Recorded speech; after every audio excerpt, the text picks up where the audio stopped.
derem o like, se inscreverem e derem o like, é acobertado por Deus e o Divino Espírito Santo. E se não derem o like, tá acompanhado com todos os cães que tiver no inferno: Caim, Satanás, pão grosso e parafuso, Botafogo, Lucifer, que é o chefe de lá, e meu avô, que é o comandante de tudo.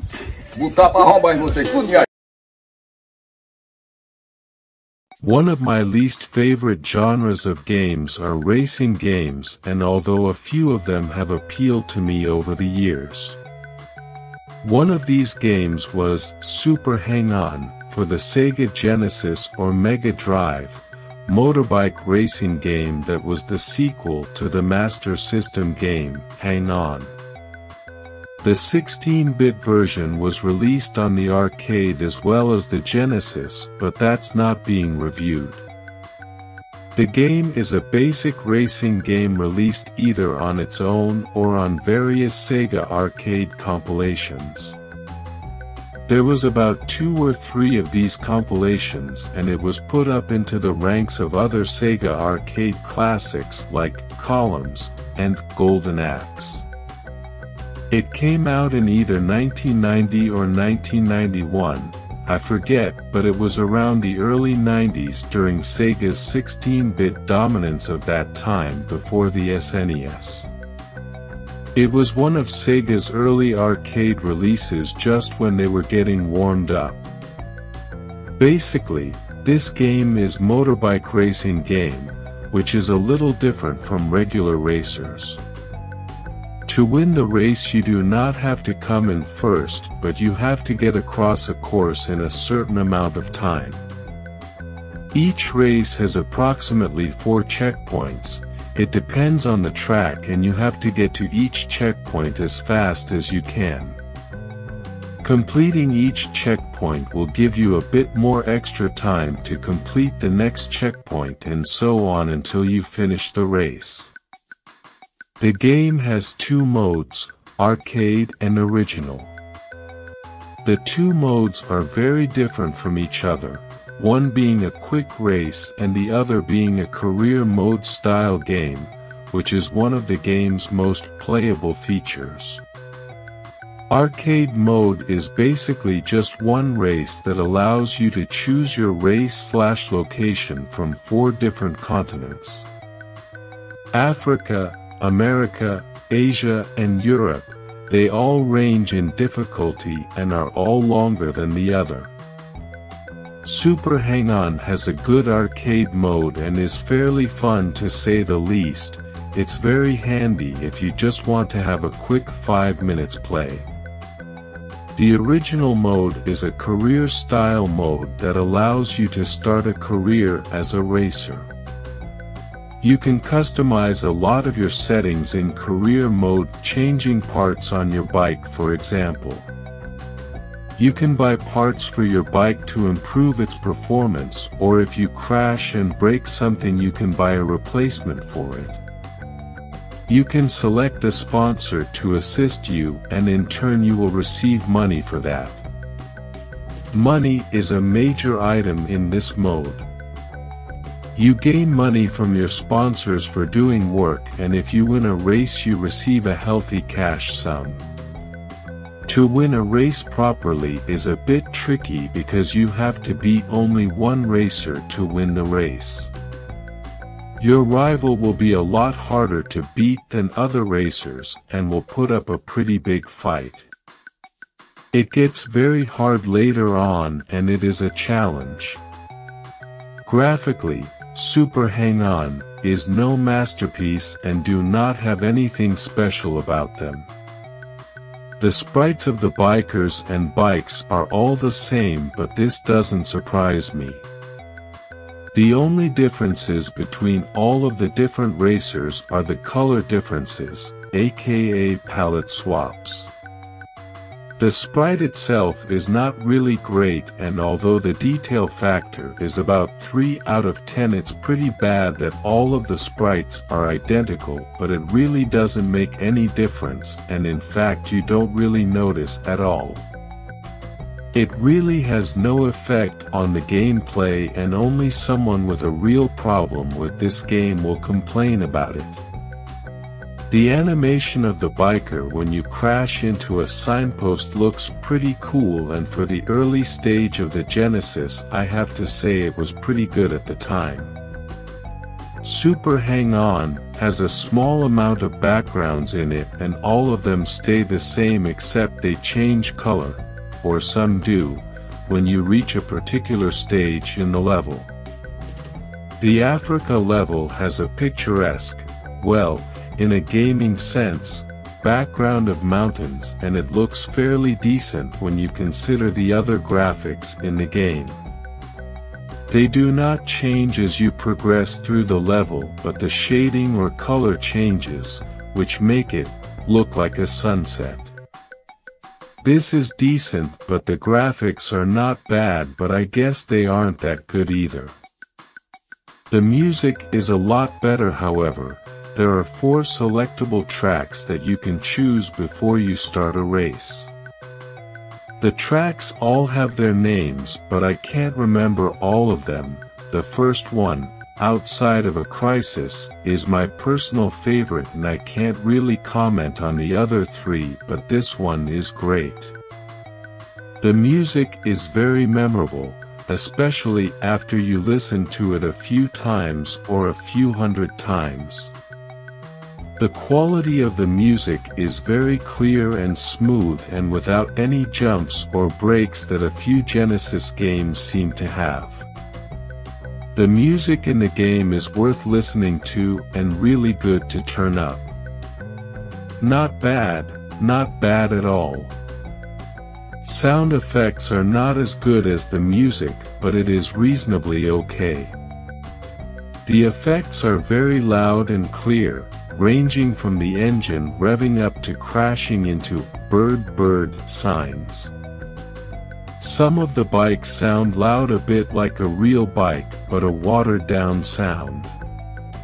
The revving of the engines of bikes as they overtake you is noisy and a bit distorted, and they sound a bit crummy, but it is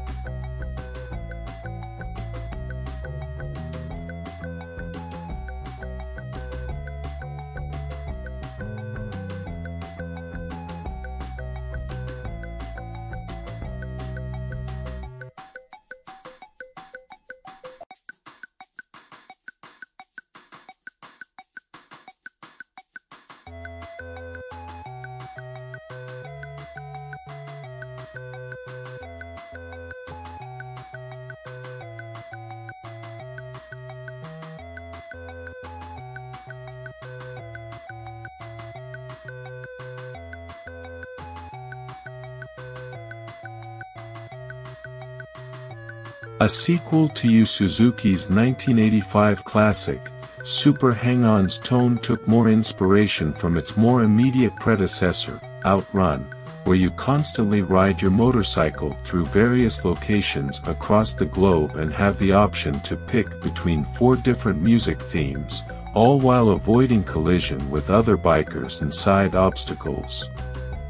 One standout feature this particular game hoards over those 2, however, is the inclusion of a turbo ability. Clearly, you can't use this whenever you feel like it, so the catch is having to wait for your vehicle to clock in at 280 km per hour, adding a whole new element to the way you conduct your racing skills. With sharp turns and opponents literally awaiting at every corner, you'll need every ounce of free time to build up your meter. Because the speed boost is pretty much the deciding factor in your attempt at outpacing the timer and reaching the finish line through long, linear tracks.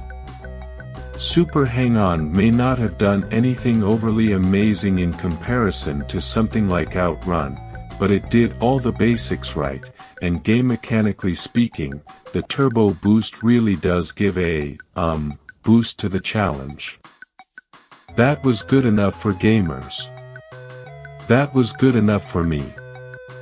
Now, if you were to bring up the Genesis port of Super Hang-On in discussion, opinions will vary, the majority of which likely looking down on it.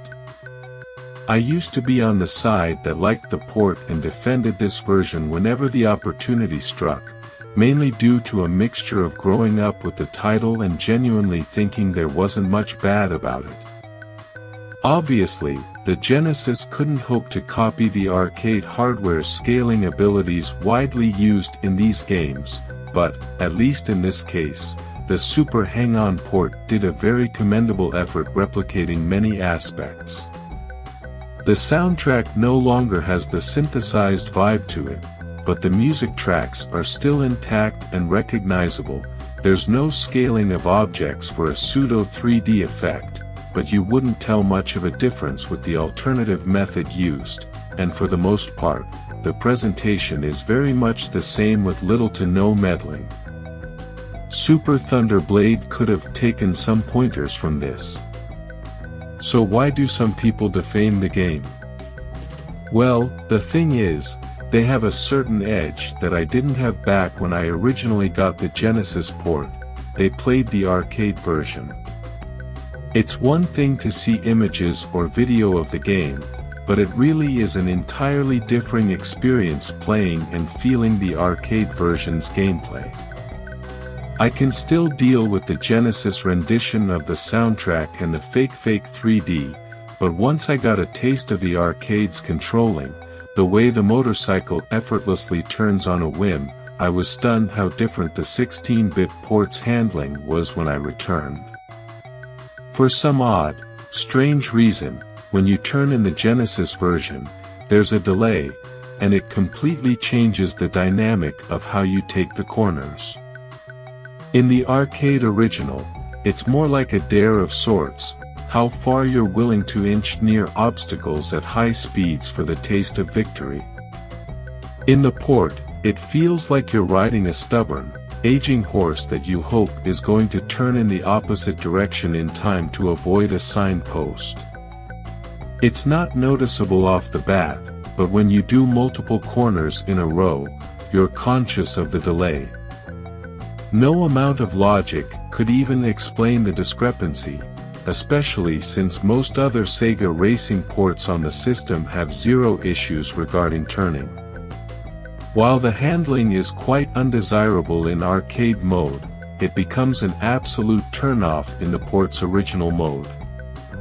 Here, the game takes on a championship-style setting where you race against rivals, one-on-one, fighting through the ranks by winning 5 races for each opponent, until you're eventually paired against the top dog. Along the way, you'll be sponsored by various Japanese companies like a pharmacy and hot dog vendor. The English translation was pretty liberal, and with the money earned from successful races, you can hire various mechanics and better parts for your motorcycle. Unfortunately, this is where the control destroys an otherwise decent addition to a home game. The handling in arcade mode is definitely iffy, but your starting bike in original mode is so underwhelming that it feels like you're playing Super Hang-On in slow motion. With that in mind, remember that you have to win 5 races for each rival. Now imagine riding a slow bike with super delayed turning on one track, 5 times in a row. Not fun. Worse, the devs attempted to instill realism with your motorcycle parts wearing out over time, and faster if you crash into objects or bump into other racers. By the time you have enough money saved to buy something brand new like an engine, you'll also need to replace worn parts so you won't get pulled mid-race for a destroyed muffler and such. So not only do you have to contend with a sluggish bike for a good chunk of this mode, but be really careful not to collide with anything. Even when I first got this game, I considered this a low point for the cartridge. Over the decades, I've tried beating this mode, but always gave up due to the insane pace, so I always found it impressive that my dad, rest his soul, managed to reach the final rival without resorting to cheats. Now that's patience.